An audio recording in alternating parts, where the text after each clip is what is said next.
Right, in this video we're going to be looking at reintroducing sine, cos and tan for further maths. So you should all know sort of from way back in junior maths about sine, cos and tan, which usually are just written as sin, cos and tan on your calculator.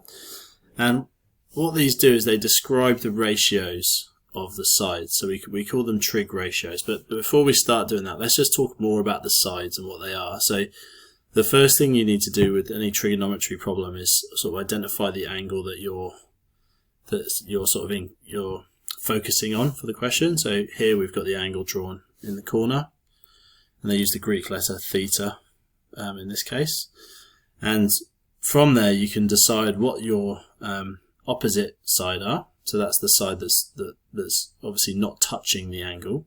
Then you've got your longest side to the triangle, which is a hypotenuse. And then you've got your shortest side, which they call adjacent on the bottom. Now, when we're looking at the way that this angle can be used to predict the ratio of the sides, we can use what we call a trig ratio. So, for example, if we were to divide the length of the opposite side by the length of the hypotenuse, that would be equal to sine of the angle. Okay, and sine being a special function of that angle. So that gives us rise to this formula here. Sine angle is equal to opposite divided by hypotenuse. And then the same is true for the other two. So if we get the adjacent side and divide it by the hypotenuse, that fraction or ratio is equal to cos of the angle.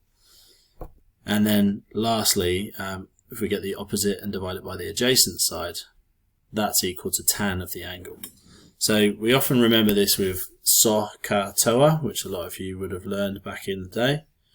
And the way that this helps you remember is because S is for sine, and then OH means opposite over hypotenuse. Okay, so it's like sine of the angle is equal to opposite over hypotenuse. And then the same is true here, so you've got your two formulas that you can remember from that. So what this means in practice is that let's have a look at these particular ratios. So let's say opposite is 1 and hypotenuse is 2. That means that the ratio is 1 over 2, which is a half.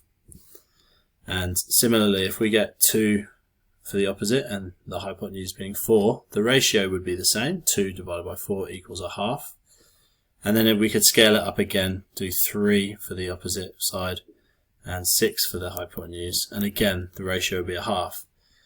Now, the relationship this has to all three of these similar triangles is that sine of 30 degrees will give you a half. So it doesn't matter how big you make your triangle, it's always going to mean that this side divided by this side will give you a half if the angle here is 30. So we could go to a much bigger triangle. Alright, obviously this is not going to be to scale, of say 20. And if that side there is if that angle there is 30, I immediately know from just doing this problem that this side must be 10.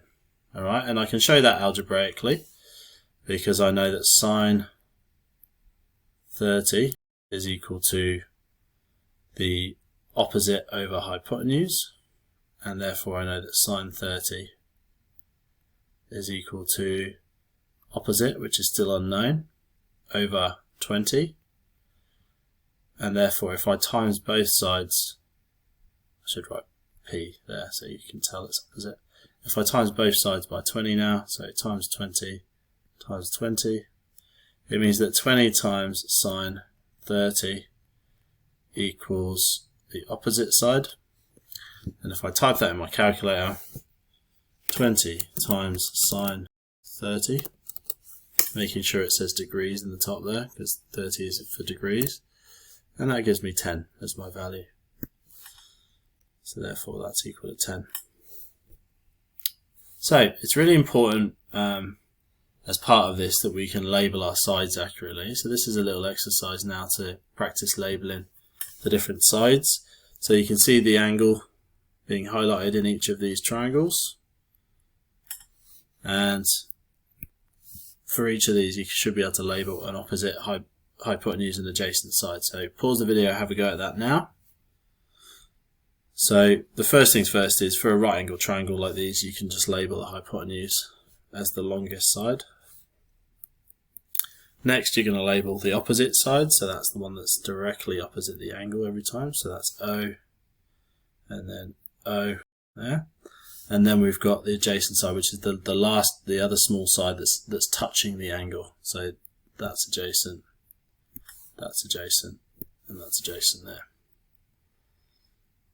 Alright, then we're going to practice remembering the formulas. So using SOHCAHTOA now, pause the video, see if you can remember the different formulas for sine, cos and tan. So SO means sine of the angle is equal to opposite over hypotenuse. Cos of the angle is equal to adjacent over hypotenuse. And tan of the angle is equal to opposite over adjacent. Alright, so that's how you remember your formulas there to do the algebraic solutions.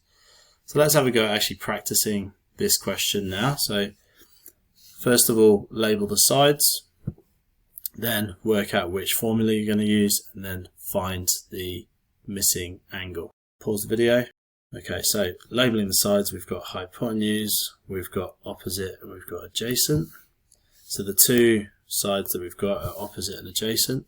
So that means we're going to use TOA, which means that tan of the angle is equal to opposite over adjacent, which is 8 over 5.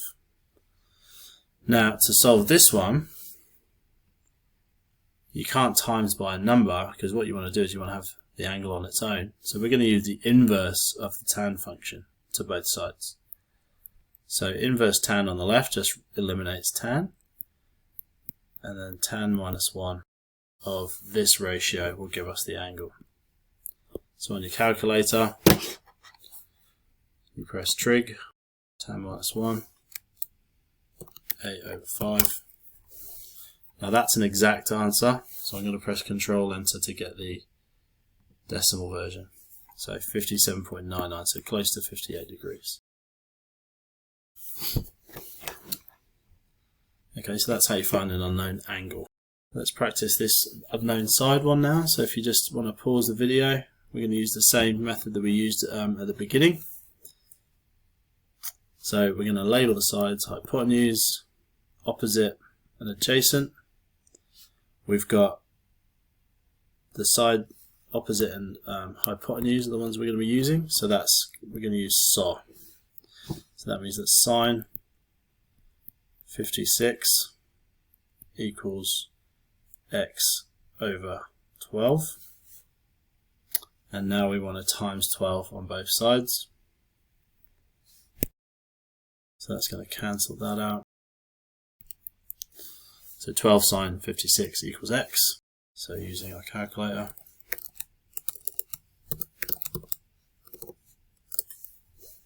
press Control Enter for the decimal. Okay, now we're going to do a very similar problem, but this time we're going to find the longer side. So you can see the top one, we found x. We've now got x. We've got this shorter side, 9.95, which is what we found for the question, and we're going to show that this unknown is 12, alright, using algebra, but because we're finding the longer side, it's going to look slightly different algebraically. So pause the video, have a go at this one. So once again, we're going to do hypotenuse, opposite, adjacent. We still want to use SO as our formula. So sine 56 equals 9.95 over x this time. So this is like a variation on the same problem, but this time we're finding a hypotenuse. Now algebraically, we can times by x first on both sides. That will eliminate x on the right, but that gives you x sine 56, which is not going to find us the solution for x. So the next one we want to do is divide by sine 56 on both sides. And so that eliminates sine 56 on the left, and so we end up with x equals 9.95 over sine 56, which on the calculator